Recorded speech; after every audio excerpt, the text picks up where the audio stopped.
我们要为国家、城市来祷告，用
你来就是要叫人得生命，并且得得更丰盛。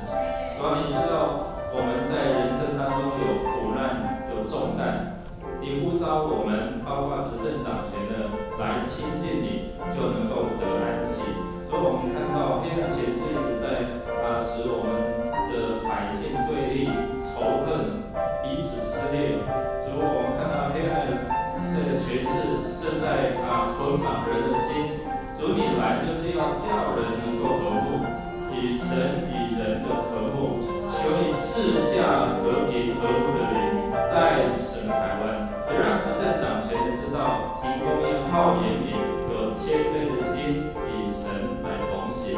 才能够走在神你的旨意里面。愿你垂听我们祷告，靠耶稣基督的圣名求，阿们。我们要为了彼此之间的需要在身心灵可以得着医治，得着释放，得着供应。我们用主的话说，他对我说：“我的恩典够你用的，因为我的能力是在人的软弱上显得完全。”所以我更喜欢夸自己的软弱，好像基督的能力护庇我。我们都不喜欢软弱，但是保罗他的信仰建立，所以有体会到说，我何时软弱，靠主我可以刚强起来所以软弱不一定是不好，但是需要靠主靠主我们看到这个意象，软弱当中没有主可以依靠，就生命就结束这样所以我们在几方面身心灵的健康，还有就婚姻、感情，还有产业，我们祝福我们一个家庭，祝福每一对婚姻，神帮助我们彼此靠着主，在软弱当中能够得刚强，能够有很好的沟通，事业工作，我们在整个疫情的变化当中，求神来帮助我们，引导我们在缺乏当中主来供应，在软弱当中主来扶持在寻找新的这样的一个方向的时候，神导引。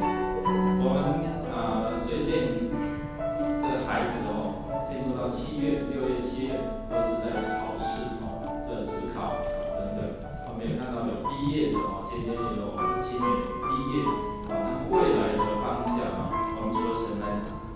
求主来引导他们知道未来要做什么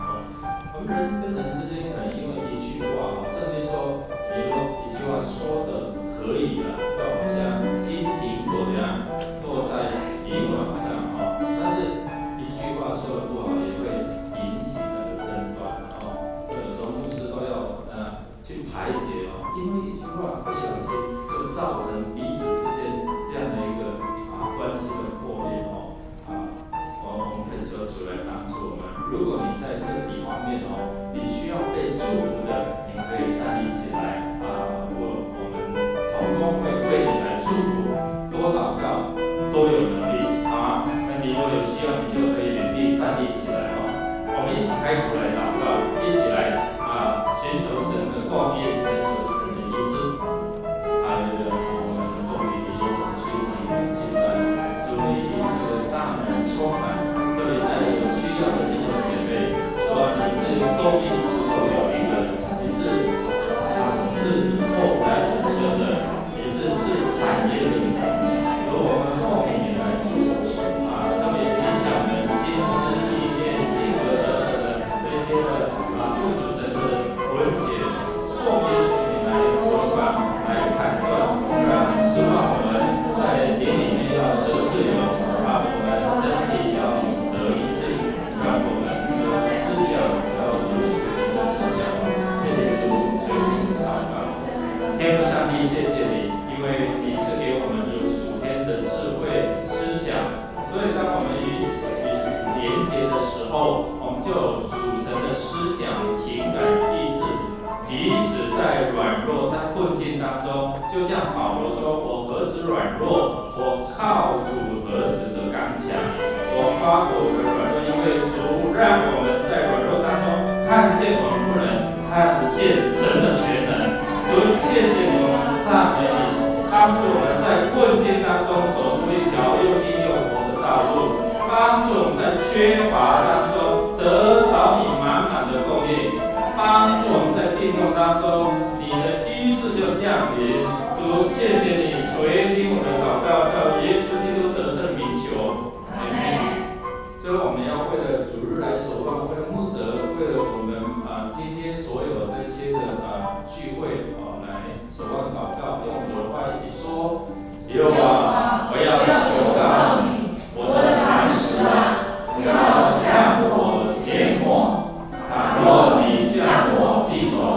我就如将死的人一样。我呼求你，向你至圣所举手的时候，求你垂听我恳求的声音。我们呼求的时候，我们恳求主来垂听我们的呼求为了个人跟神之间，每一天我们有没有参加会主每一天我的教会必须都会播这个个人灵修的资料我们可以跟主连接。我们今天开始一个学白话字白话字让这些比较不会说台语的弟兄姐妹可以透过这样来做学习这个礼拜六我们的青年牧区举办一个恩典的活动来诉说他们在生命当中如何经历到上帝的恩典，所以我们欢迎礼拜六这个礼拜六晚上5点45就开始来听听看这些年轻人他们的生命故事为了第8区的区长、组长处理区长，还有小组长还有兼小组长，我们看到我们的同工是各组的权威，我们希望神来带领我们，特别祝福这些他们正在预备分支组，也能够在历经不久能够倍增新的一个小组，我们恳求主来帮助好不好？一起站立，我们邀请弟兄姐妹，这时候一起站立我们一起来祷告，一起来守望。哈利路亚！主，我们要奉你旨意，为了今天的主日，从头到末了都有生命的同在，都有生命的带领。你自己在这边来掌权，你自己在这边圣灵来感动我们，明白你的话语，开我们的心窍，让我们知道如何走在神你的恩典的道路，也让我们比较得自由。主耶稣，你的灵在哪里，哪里就得自由。主耶稣，你的同在带给我们缺乏当中的供应，带给我们没有方向的，你指引我们一条又新又活的道路。主，在我们跟人之间有这样适合的，主你自己成为我们的和睦的管道。奉你名来祝福，让我们在礼拜当中遇见你，在礼拜当中看见神你的荣耀，在礼拜当中得着你的恩典、你的慈爱跟你的力量同在。我们要一起用主祷文一起来祷告说：我们在天上的父，愿人都尊你的名为圣，愿你的国降临，愿你的旨意行在地上，如同行在天上。我们日用的饮食，今日赐给我们，免我们的债，如同我们免了人的债，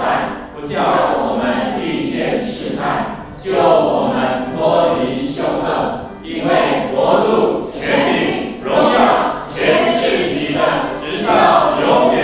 阿们。耶稣看着他们说：在人这是不能的，在神凡事都能。唯有耶稣叫不可能变为可能。耶稣，唯有耶稣。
宝贝，创造天地，在你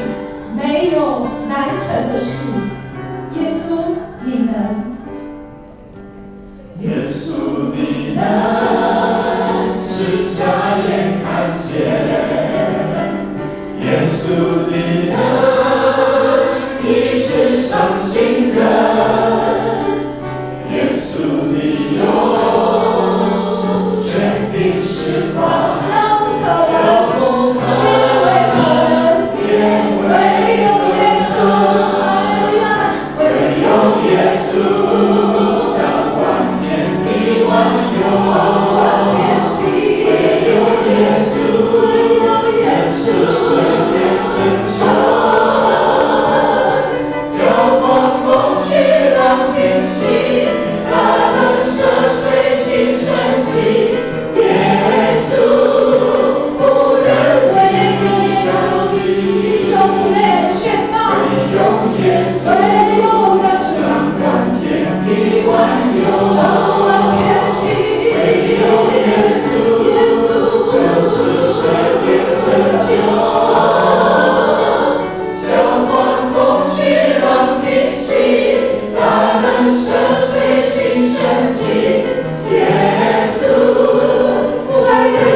我要宣告。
透过你自己的话语来帮助我们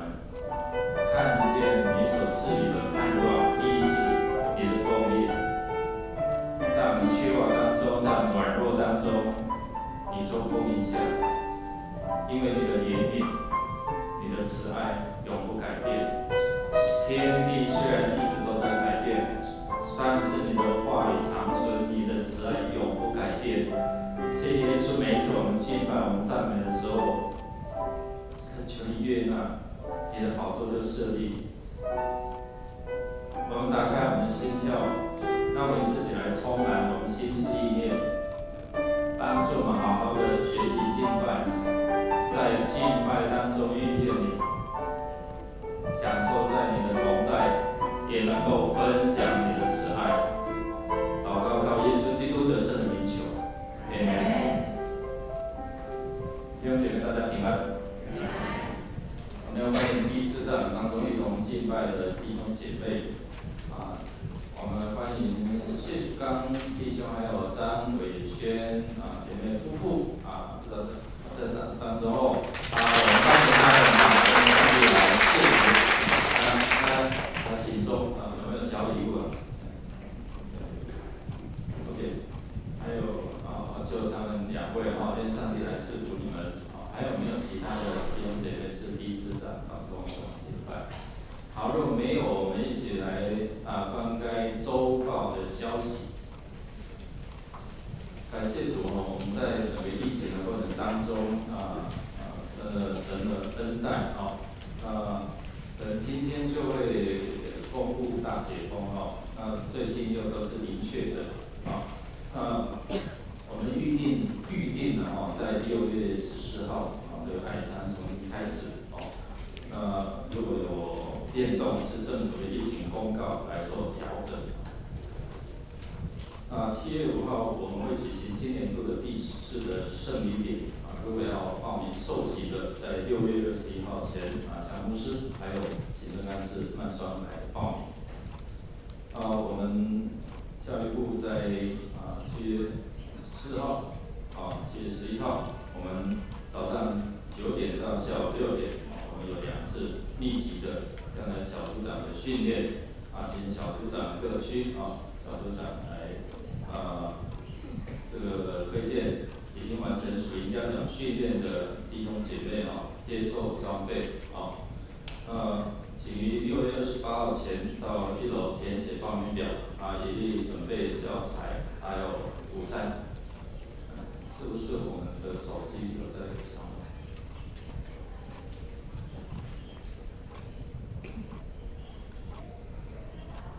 请把你的手机把它关机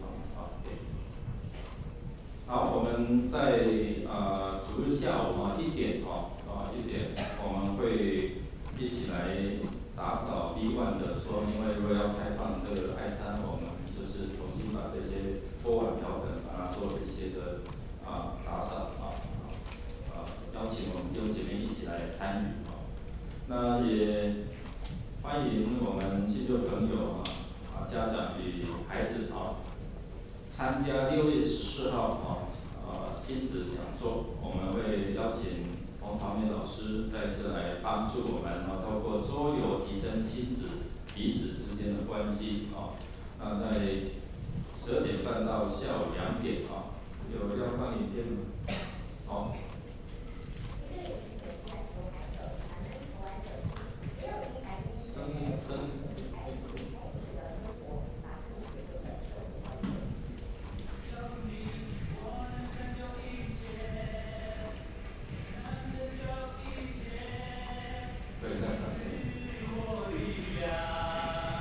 凡事都有可能，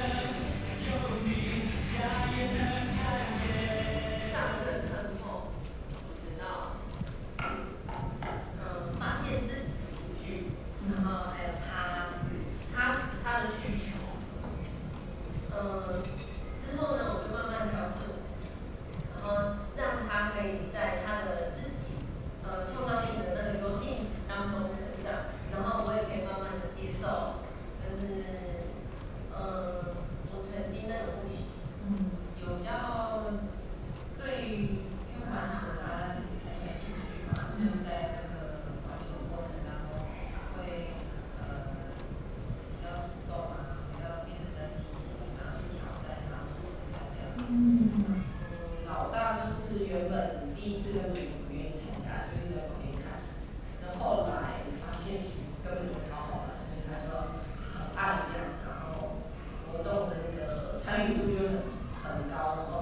所以邀请阿嬷、阿公也可以带这些孙子来欢迎你们。我们在夏令营7月20这跳过一下，等一下我们再来。7月20到25号我们会举行阿卡别的品格夏令营爱相信这个我相信那在6月15号前报名会享有优惠价800块。6月30号前限额100名其实我们这边大概接近一半以上了那请我们把握住机会我们的孩子，我们的孙子赶快让他们报名，因为这个大概很快就会额满。好，那其他我们就自己看。我们来邀请6月生日的6月生日的弟兄姐妹我们站立起来，我们要为你们祝福6月有没有？阿伟生日好吗？小姐姐然后还有几位OK， 好，我们来唱生日快乐歌来祝福他们。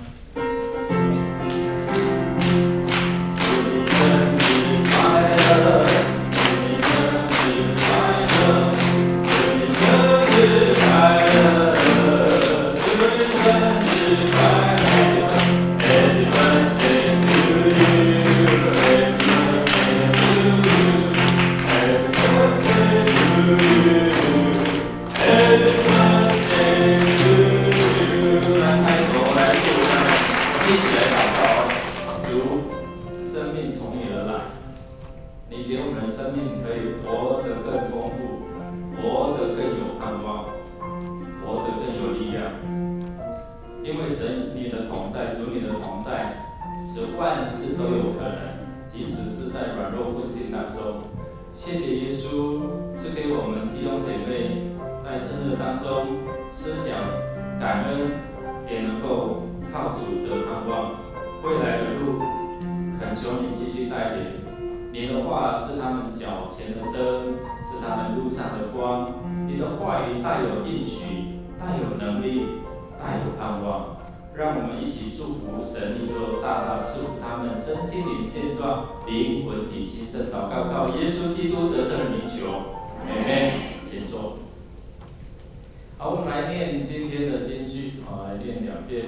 一起来。就大声说，你起来，两脚站直，那人就跳起来，而且行走，使徒行传14章10节再一次，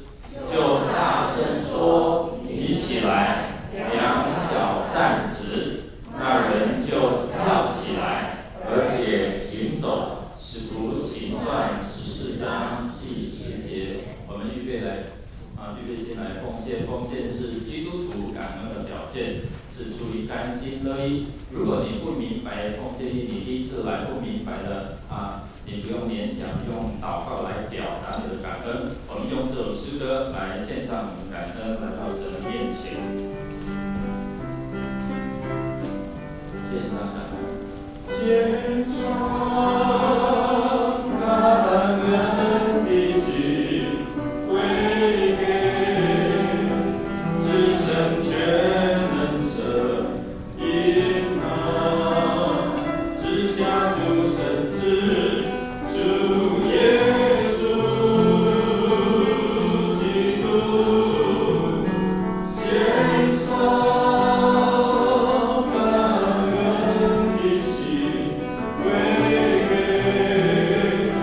至圣全能神，因那至家独生子主耶稣。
虽然世界上疫情仍然在蔓延，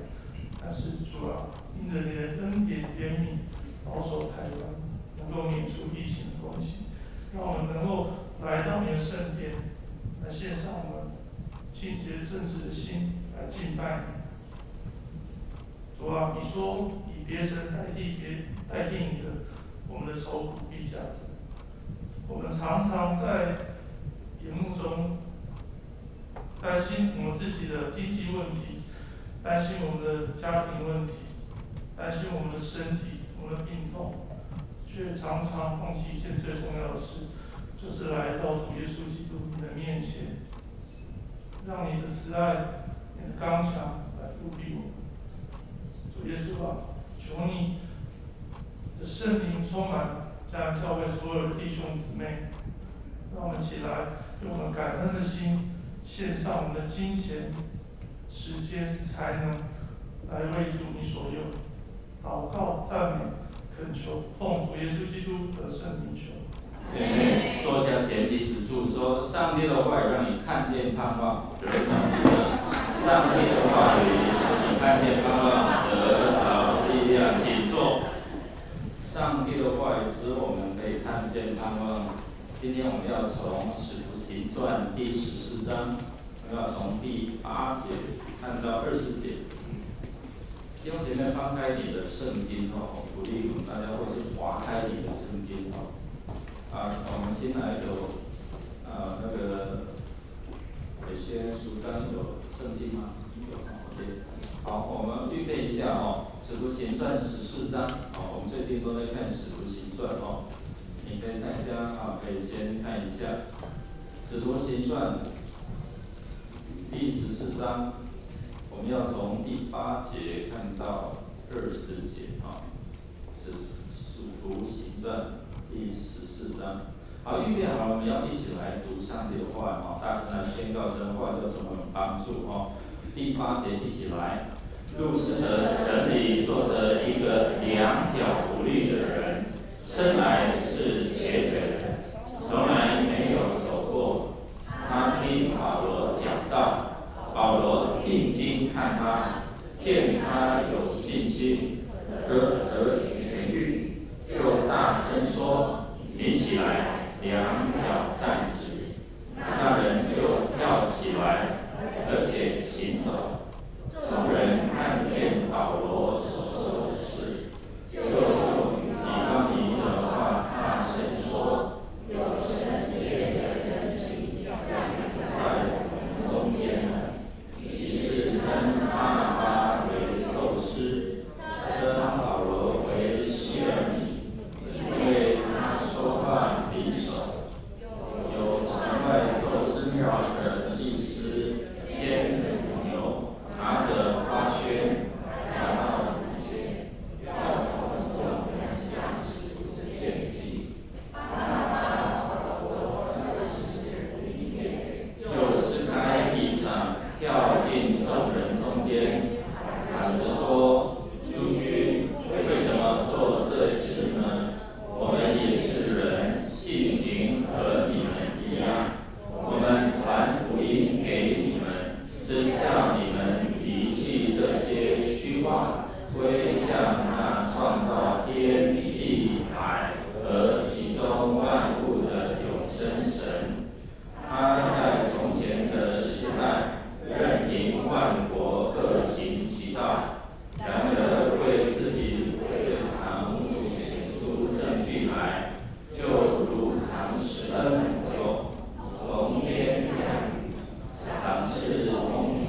叫你们饮食饱足，满心喜乐。二人说了这些话，群并拦住众人，不献祭与他们。但有些犹太人从安提阿和以哥念来，要说众人，就用石头打保罗，以为他是死了，便拖到城外。门徒正围着他，他就起来走进城去。看到这边哦，愿神的话来帮助我明白能够开我们心窍。弟兄姐妹一起来祷告。主，你开我们的心窍，我们才能够明白你的话语。当我们用信心照着神你的话语来遵行的时候，我们必看见主你的荣耀，主你的同在，主你的供应，主你的医治，主你给人的盼望。祷告靠耶稣基督得胜名求，弟兄姐妹大家平安。今天要透过这段经文跟大家一起来分享说起来是指针对这个生来就瘸腿的人吗？还是我们在服事的过程当中，神也透过这样的一个话语来提醒我们，再次起来到神的面前来服事。我们知道，在5月25号，在明尼苏达州，美国的明尼苏达州有一位叫非裔的叫弗洛伊德这位被白人的警察用他的膝盖压在他的脖子当然我们也知道这个弗洛伊德后来也是确诊的也有确诊武汉肺炎然后可能他有一些的问题不管如何，我们看到因为这样一个事件，这样一个种族的歧视，就带来全美大概30几州以上大暴动开始抗议啦、游行然后导致怎样？导致暴动有这样的一个抢劫甚至有暴徒隐藏在这个游行当中来趁火打劫所以很多这些商店甚至包括知名的这个苹果的这个店都被抢所以我们看到苹果公司他们就透过现代的科技来追踪所以当他抢完这一些的手机，如果他们把它打开就会有这样警告出现，说这个装置已经被锁定了，已经在追踪了哦，所以当地警察很快就会接到通报哦。所以透过这样有一些网友说，哇，这个真的很神啊，这个科技哦，好像很神这样哦。可能科技可以找回这些失落的手机啊，但是它可以找回失落的灵魂、失落的人吗？没有办法。科技没有办法做这些的事情哦。那但是我们看到，常常这些网友就会有时候有理性无理性的这样在网上有很多不一样的这样的一个思想，这样的对话哦，就可能会造神谁，我们看到昨天的结果就这样成也这些粉丝，然后扮演粉丝，对不对我们看到很多时候没有很永久的事情哦。那我们看到科技使人看见一些很兴奋的事情，但是没有办法让人的灵魂可以得着这样的一个盼望哦。只有耶稣能帮助我们。刚才唱的那些诗歌，唯有耶稣能医治能行神迹，能供应哦。那上帝的儿子帮助，透过今天的经文，让我们看到说圣经告诉我们说，他已经将这样的一个权柄能力把人带到主的面前来哦，所以用不一样的方法把人带到上帝的面前来，就是要得着什么？在缺乏当中得供应，在病痛当中得医治，在软弱当中得扶持哦。所以从耶稣他吩咐这些使徒说，你们要去使万民做我的门徒的时候，他就应许说，我赐给你们圣灵，然后你们靠着圣灵的能力，你们就能够从耶路撒冷、犹太全地、撒玛利亚直到全世界。真的嘞，真的我们看到什么？保罗领受这样的一个能力，从一个不信者，但是拥有这样的一个属天的能力权柄。透过今天的经文，我们等一下会来看他如何使用这些权柄，为什么他能够帮助这些可能没有盼望的人再次站立起来哦。那这样的一个能力帮助我们看见我们要认识的这位行神迹奇事的上帝哦，是从这位唯有耶稣他才能，人不能。保罗没有耶稣他也不能。然后透过这样的一个见证，透过可能这个生来就瘸腿的人，或者是他所行过的这些的神迹，我们来看到每一个人都可以经历到他的全能。从使徒行传我们在看的时候，我们就看到好多这些的神迹奇事，但是也有这些不信的人，他们在阻挡所以在传福音的过程当中也是有这样的困境哦。所以我们要从前面半段，我们常常会提醒我们，在福音在当时候传递的过程当中，我们会看到也有这些的黑暗权势所拦阻的困境。所以牧师在讲道的过程当中，牧师团队在讲道的时候，我们会先帮助大家看到当时候在传福音当代有没有什么样的一个拦阻跟困境。那我们来想说，当代跟现在我们在分享福音，或者是我们在信主的过程当中，有没有拦阻，有没有这样的困难？但是圣经后面告诉我们说什么？有福音，那福音就是好消息。那福音从哪里可以看到呢？福音我怎么可以得着呢？我怎么可以相信，然后受洗成为上帝的儿女呢？这就需要什么？圣灵的感动了。所以我们看到一路走来，在使徒行传，我们看一路走来哥尼流也好，这些外邦人也好，我们看到他们一个一个个人或者是全家怎么样，因着使徒，因着传福音的人，因着上帝的话语，他们的心改变了，他们的心柔软了，他们的心打开，然后看见什么？看见上帝要他们看见的这样的一个救恩哦。所以我们透过今天这保罗从使徒行传13章到14章，在讲第一次的旅行布道那记得从哪里开始吗？弟兄姐妹？安什么？安提阿有2个安提阿，一个比西底的安提阿，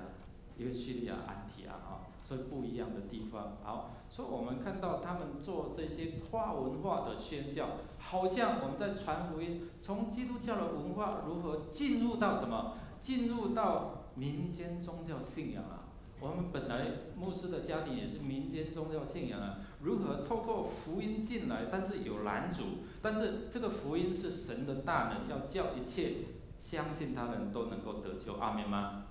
所以牧师今天才可以站在这边呢。但是在整个传福音的过程当中这些黑暗权势会拦阻，可能透过我的祖母，她在拦阻神的工然后逼迫妈妈，或者是禁止我们去到教会，这样有这样的一个拦阻。但是上帝能在我们的被拦阻的过程当中，也能够行神迹奇事啊。所以弟兄姐妹，我们看到使徒保罗、巴拿巴，他们就从安提阿开始，然后西流基、撒拉米直到帕佛。记得在帕佛发生了一件事情，有一个叫巴耶稣他的名字意思是什么？耶稣的儿子。但是保罗奉主的名斥责他说什么？你这魔鬼的儿子让这样的一个权势离开。因为这个巴耶稣他要拦阻谁信耶稣啊？还记得吗？还是经过1-2个礼拜都忘光了，还给牧师有一个叫跟保罗同名的士求保罗，他做什么？总督、省长，记得吗？他是一个很有影响力的人，就在帕佛这个地方为什么他们受圣灵的感动圣灵感动，然后带领他们在受圣灵感动的时候，他们在禁食祷告，对不对？禁食祷告，然后圣灵差派保罗、巴拿巴，然后还有约翰马可他们一同然后下到这样的一个第一次的旅行步道。好，就在这边帕佛，大概我们稍微提醒一下耶稣的全能与保罗同在，然后斥责这个行邪术的巴耶稣，然后我们就看到他眼睛怎样瞎了，然后士求保罗看到这个奇妙的事情就信耶稣了，这个是在帕佛然后到了别家可能在宣教团队当中有一些问题，所以呢，我们看到约翰马可就离开他们，回到耶路撒冷好，到了比西底的安提阿，我们看到讲道非常的顺，而且那当地的会堂的人，你下次再来好吗？你讲得很棒，然后下次再来，保罗、巴拿巴他们就又去了，然后讲了上帝的道理，结果呢？有一些阴魂不散的这个犹太人你看他们就千方百计来拦阻，从这时候开始他们就开始制造这一些的毁谤在他们当中挑起这样一个对立所以从安提阿宣扬传道之后，结果呢，他们被赶出这个城，然后到了以哥念在以哥念当中，他们还是一样就分享这样一个信息，但是呢，我们就看到这一群犹太人又来了跟在后面，然后又挑唆对立，然后说他们的坏话，最后我们看到怎样还要用石头把他打死那保罗、巴拿巴就赶快离开，到了哪里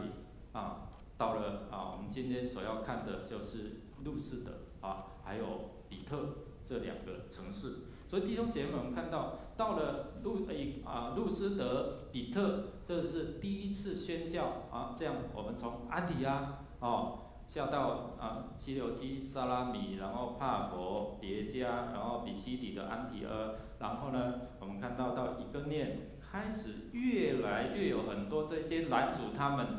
甚至要他们死的这些的举动这个石头打他们那我们看到这个过程当中保罗他们越挫越勇了，让他们在整个过程当中，几乎今天的经文我们看到快被打死了哦，奇怪，没有死，然后又站立起来，然后回到这路斯德再去，然后再下到比特这个地方来继续分享福音。为什么能够有这样的一个毅力跟勇气呢？耶稣已经早告诉他们，当你们依靠圣灵的能力的时候，你们才有这样的能力去对付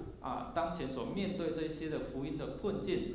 能够帮助人看见耶稣的全能得医治生来就怎样瘸腿的人要医治真的很难我们看这个刘牧师他是后天的后天因为可能疫苗是不是？因为疫苗，所以其实要打疫苗的时候也要很小心要祷告那我们看到整个这样的一个宣教旅行这样的旅行步道，从安提阿圣灵的感动，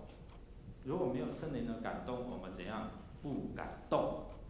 明白吗，弟兄姐妹？如果没有圣灵的感动，我们不感动。那透过这样的一个整个旅程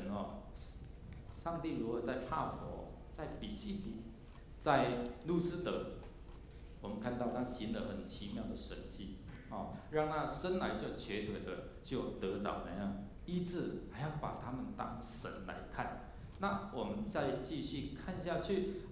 这个保罗、巴拿巴，如果当有人把你当作神的时候，把你提升到好像一个神格的时候，你会怎么反应？马礼拜在有时候我们会觉得也可以享受那个神的待遇，真的很棒。我们看到很多的宗教走到最后面，就把人怎样神格化。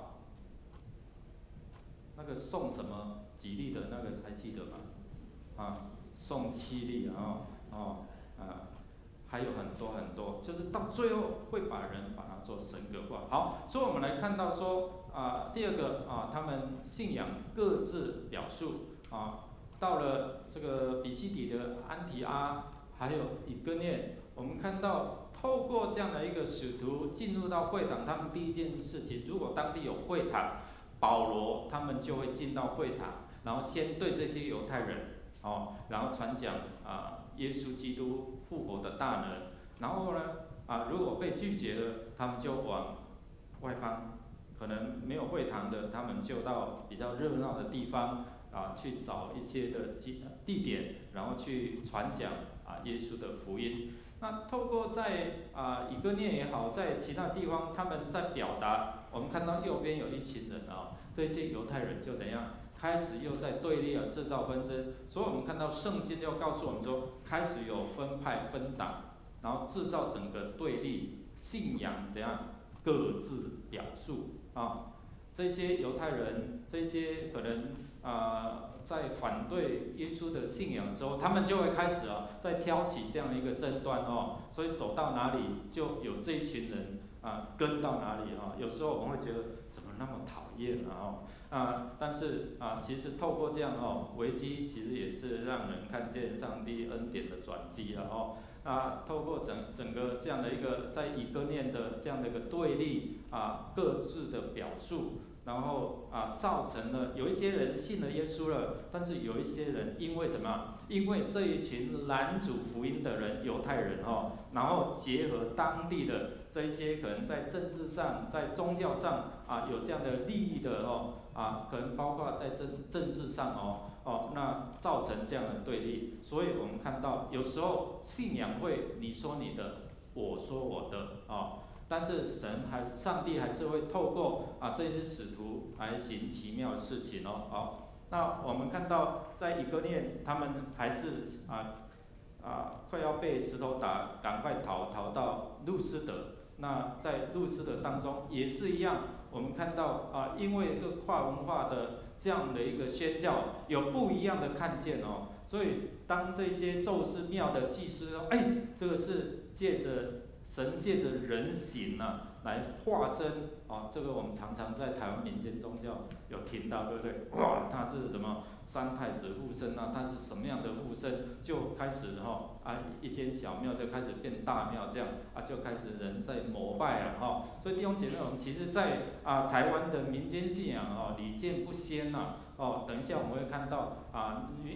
连续剧看久了他连续剧做了好长，结果又被神格化了等一下我们会来看。好，所以第三个我们看到整个这样的一个信仰的对立分派之后我们看到今天所看到路斯德这一段的经文就看到什么？当他们医治了这个生来就瘸腿的这个人，生来表示说什么？他有没有站立过？没有啊，很难，对不对？真的很难。如果要牧师做这样，我也可能会没有信心除非神的能力充满在我们当中弟兄姐妹，所以牧师的祷告不是靠自己的祷告，而是靠什么？靠上帝的圣灵圣灵的能力才能够帮助我们，只是一个管道。记得人只是一个管道，所以保罗他就告诉这些人说：你们不要拜我们，我们不是神，我们是上帝的差派使者，但是能力从上帝来。所以他们就跳出来，对然后告诉他们说，这些祭司或是群众不是我们做的，是上帝做的。但是不讲还好，一讲怎样？石头又来了，对不对？又有这样的一个迫害来了。所以弟兄姐妹，有时候我们在宣讲福音的时候，我们要先祷告但是也会碰到一些的挑战，你知道吗？碰到一些的征战，所以透过这样的征战神会透过这样，虽然有一些的软弱，但是神还会帮助我们使人能够重新的站立，使保罗、巴拿巴他们能够怎样，在软弱当中、困境当中，能够重新怎样再站立起来。如果是我们呢，石头把我们打到半死了，你会站起来，然后又回到城里吗？都没有声音。你会怎么决定？耶稣不晚了啦，很辛苦，你知道吗？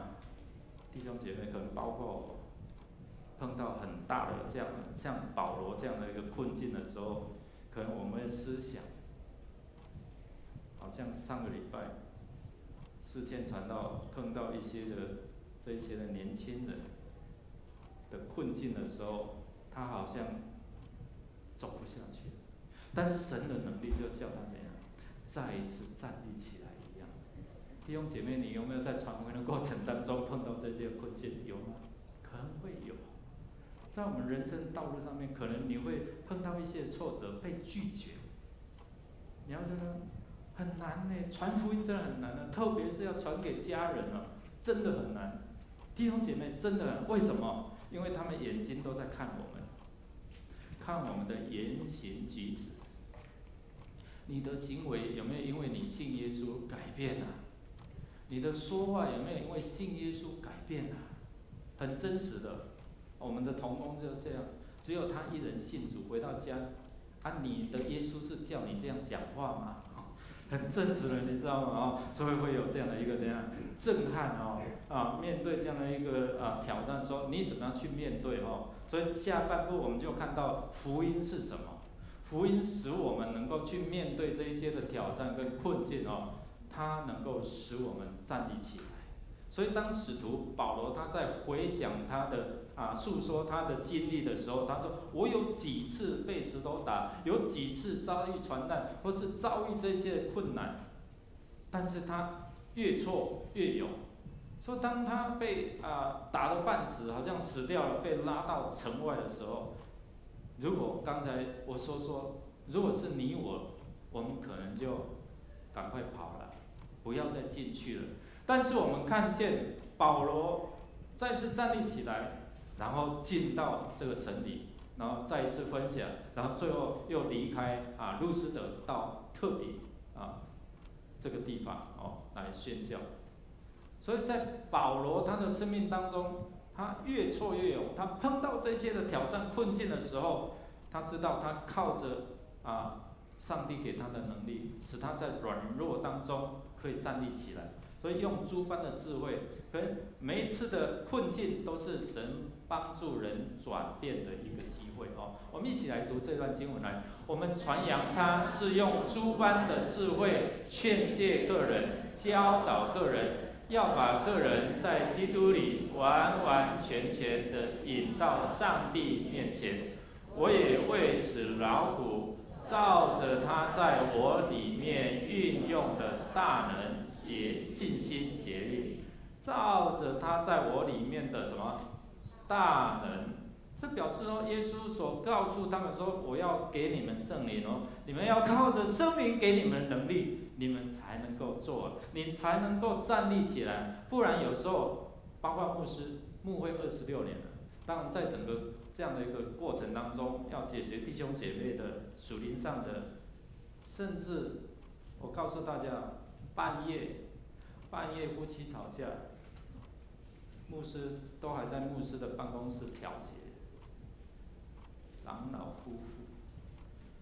跟你说不是迦南的哦，我没有说哪一间教会哦，其实牧师要解决的事情很多哦，包括灵性上的，包括整个外在的。我们何德何能？没有神的能力，没有那个智慧。弟兄姐妹，真的，所以照保罗所说，他才在夸口说：“我夸口我的软弱，因为我软弱的时候，有上帝的能力在我身上复庇我，扶持我。”在他晚年的时候，他在帮助训练这个提摩太成为一个合神心意的传道人的时候，他语重心长的，他回顾他的传福音的这样的一个道路，很难，但是有神的同在，可以胜过。我们一起来读来，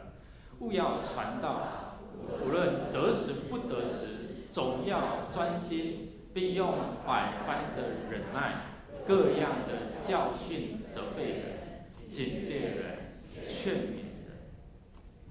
我参加小组的时候，有组长在分享，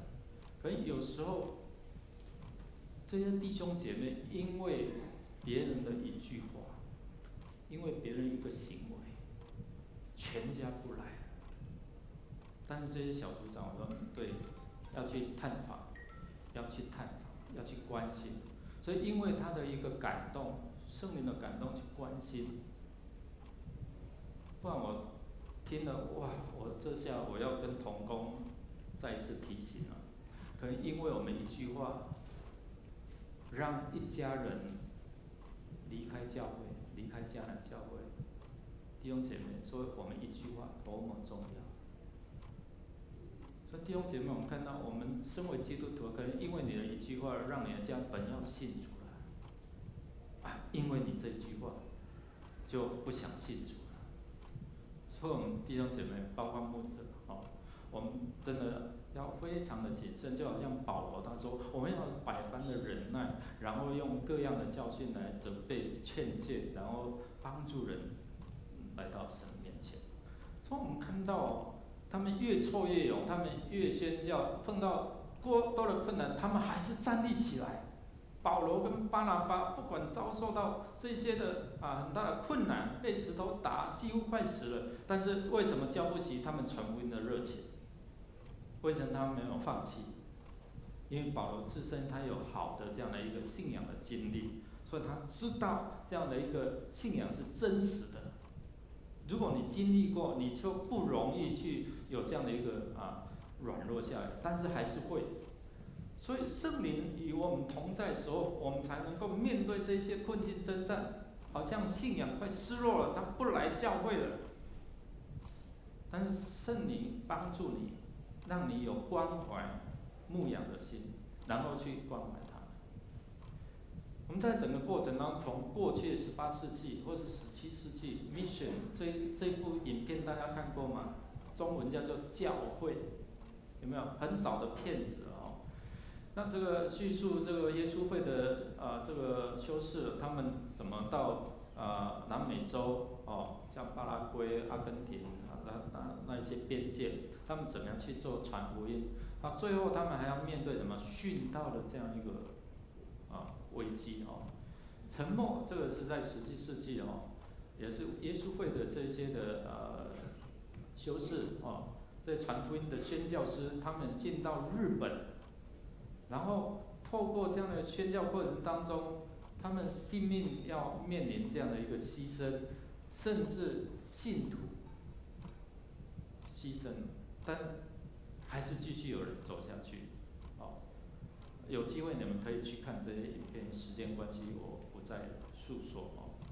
那甘为林这个在我们台湾在南部如果你去台南的白水溪教会北水溪教会它前面有一个石碑就记载说，这个甘为林牧师在宣教的过程当中碰到什么样的一个逼迫困境，甚至人要杀死他，就是说当地的乡民就网传那没有网络嘛，但是他们就开始传播，哎呦这些外国人他们就是抓小孩，然后把他杀死，然后吃小孩的肉，喝小孩的血，这个在圣餐的时候，这是我的身体，为你们舍的，这杯是用我的血所立的他们在外面听这些外国宣教师怎么吃人肉喝人血过去真的确实有这样的误传然后这乡民就这样利用甘为林牧师外出传福音的时候他就在他的床底下埋了狗的骨头就报警了。然后你看他这个吃小孩的肉喝小孩的血这样放火烧他的宿舍，还好他跑得快你知道吗？所以性命没有丢掉所以我们看到过去这些宣教是真的不容易来到这边马偕也是一样在整个传福音的过程当中被泼死泼粪然后在整个中法战争的时候，在那个战争过程当中，还是要面对这些的困境甚至性命差一点丢掉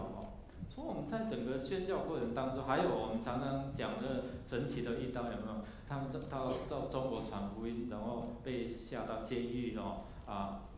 告诉他说，如果你一刀没有办法剪出一个十字架，就给你怎样，对不对？记得吗？弟兄姐妹，这样的一个过程当中，如果没有圣灵的能力，我们没有办法继续走下去。但是圣灵的能力与这些使徒同在，我们看到，当他宣扬主的道理成为一个力量，但是看到这些瘸腿的生来就瘸腿的人，他就告诉他说什么？我看见你的信心，哎呦，怎么那么神？原来我们看到圣灵透彻万事，帮助这些使徒。如果你跟圣灵够亲近，你可以成为一个先知先觉的人。所以在安提阿教会，他们差派这一些人，还记得吗？圣灵充满，其中有一些的先知所以在先知就是他可以先知道人内心的这样的一个想法。所以保罗就看他，然后说你的信心是有的所以我们看到听到需要有信心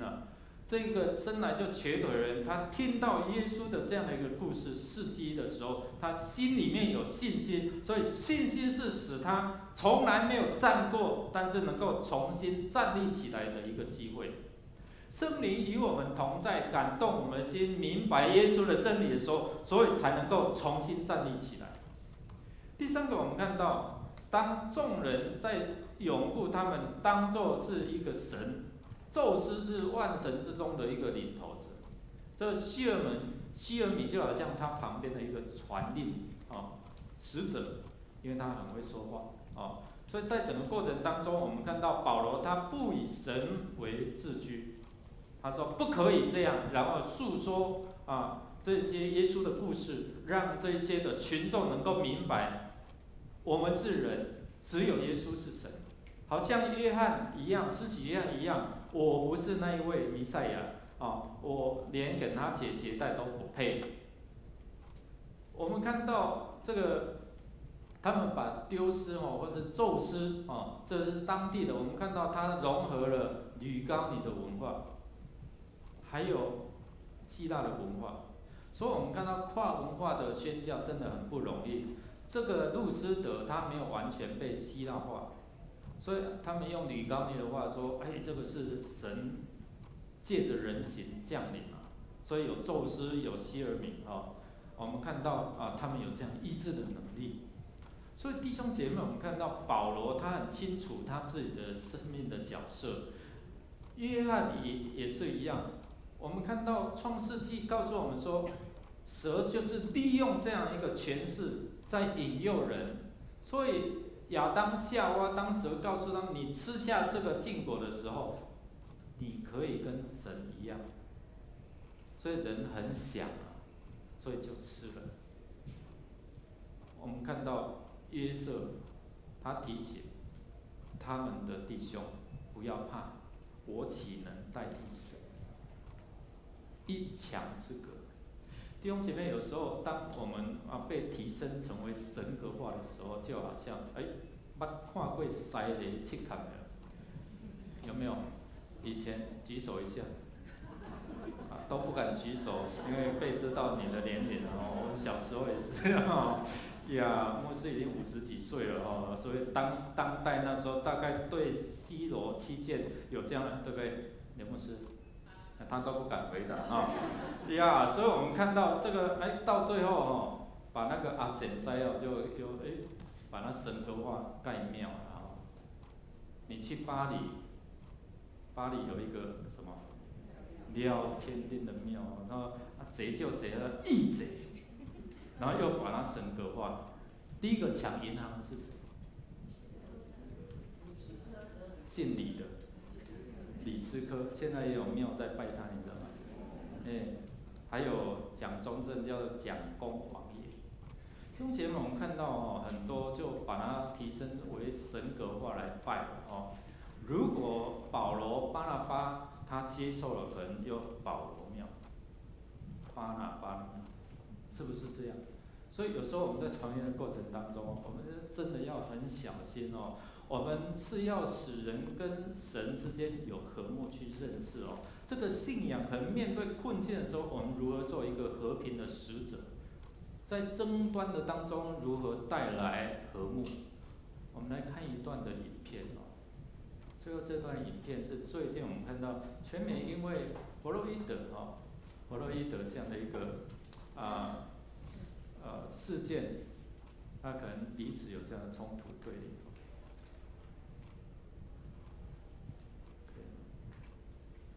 所以这个信仰怎么样帮助让彼此之间的对立没有办法放吗？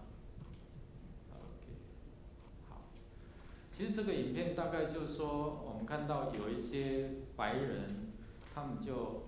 跪下来，然后向这些黑色的人种的这些的弟兄姐妹表达一个歉意。我们也看到有一些的警察，他们就单脚跪下来，有没有？最近的新闻我们在新闻影片都会有看到然后他们在彼此这样的一个祷告、祝福，彼此接纳。所以弟兄姐妹，我们看到这信仰是让我们在困境的过程当中成为一个和睦、和好的一个力量。若没有圣灵，没有办法帮助；若没有圣灵的同在，我们可能就是惧怕、逃离。但是因为圣灵的能力，就叫我们勇敢站立起来，能够成为那个和平的使者，能够成为彼此接纳的一个管道。所以今天神也使用我们，就好像巴拿巴跟保罗一样，他们站在神的这样的一个同在当中，就带来跟使可能那个瘸腿的人，他看见盼望，他看见他的未来。他从来不晓得站立起来走路的滋味。如果你有那个经验，躺在床上都没有办法动弹，我有一次就是这样，闪到没有办法走，很困难，整个脚都麻痹了。你才会体会说不能走的那种痛苦。弟兄姐妹，当我们看见这些的过程当中哦，我们才能够体会说这些人的软弱，怎么样帮助他们重新在信仰上，在困境当中站立起来。好，最后我们不要看了 ，OK， 好，下一章我们看到怎么样去回应呢？今天，如果你能够像这个瘸腿的人，生来就瘸腿的人，他不知道走路的滋味，但是他听了这个道了之后，他心里充满什么？心里充满信心。所以保罗他属灵的眼光看见了你虽然有缺乏，但是我有看见你的信心。你想要一个产业吗？你想要得医治吗？你想要神给你的供应吗？真的，保罗看见他内在那种信心，所以他重新可以站立起来。不是重新，是第一次站立起来，从来没有过，唯有耶稣能。所以第一个是我们被服侍的人，我们要相信神的全能。如果你觉得很困难，不能就没有了。如果你像神在我不能，在神在主你怎样，凡事都能。第一个，神也透过我们要去传福音，成为一个使人站立起来的管道，好不好？我们一起站立哦，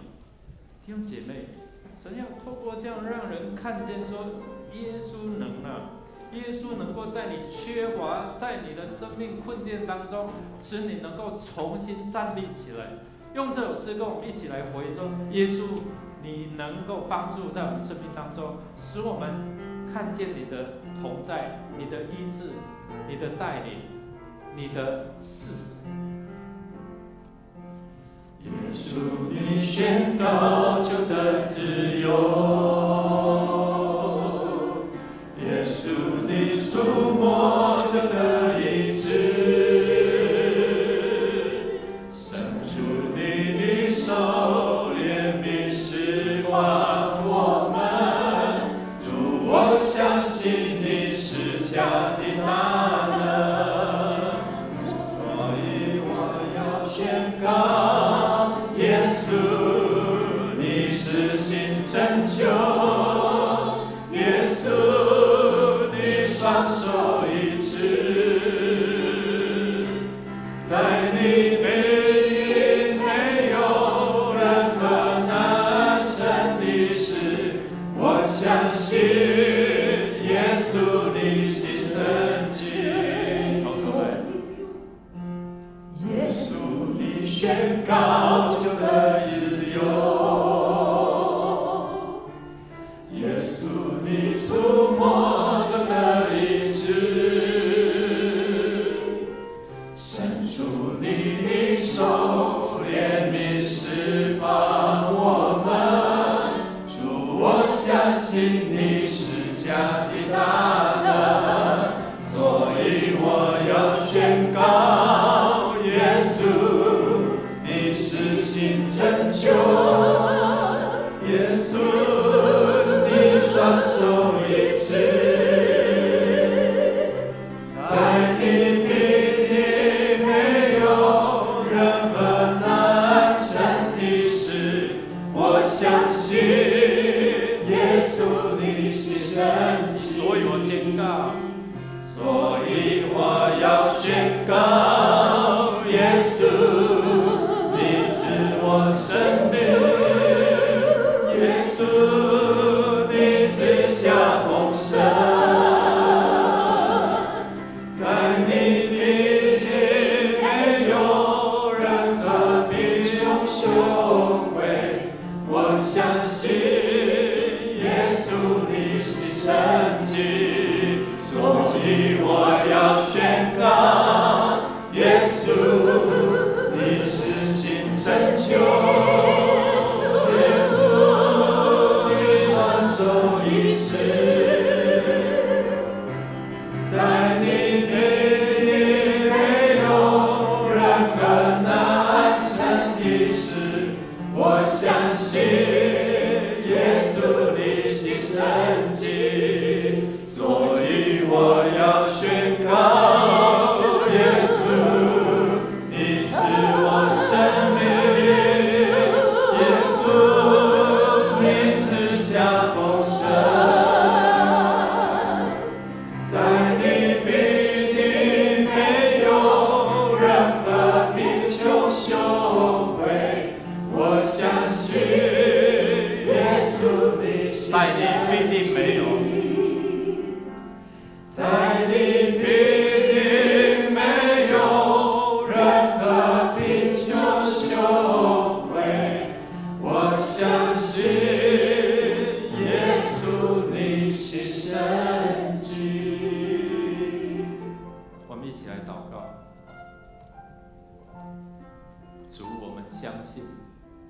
主，我们相信你是无所不能，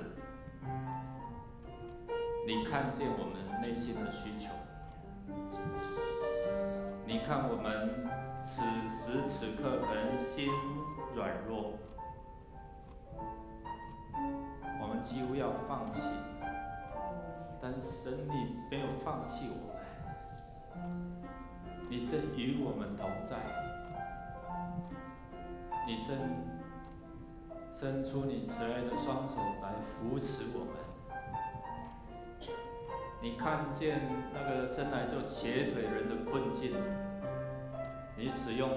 保罗帮助他看见你的全能。主，你要使用这世代，使用我们弟兄姐妹每一个人，让我们的亲友看见你的全能，让我们成为你施恩的管道，让我们向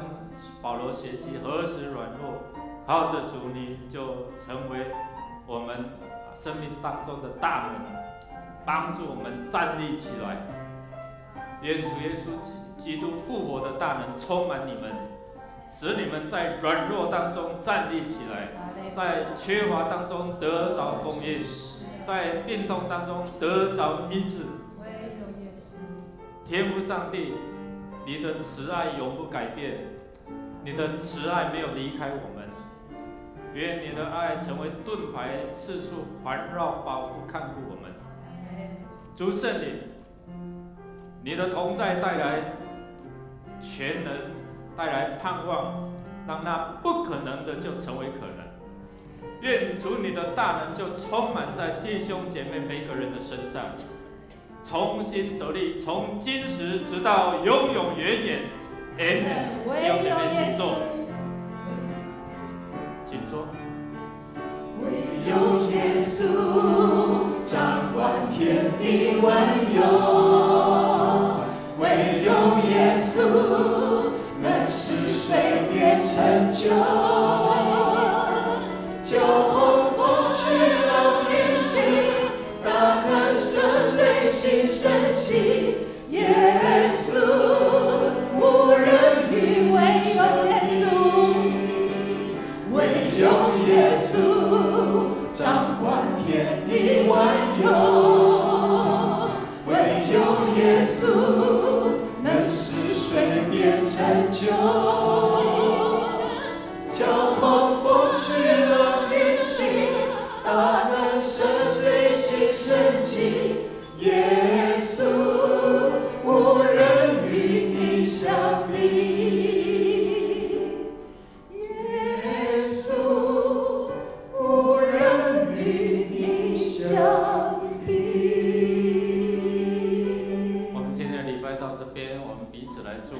上帝与我们同在，上帝的平安随着我们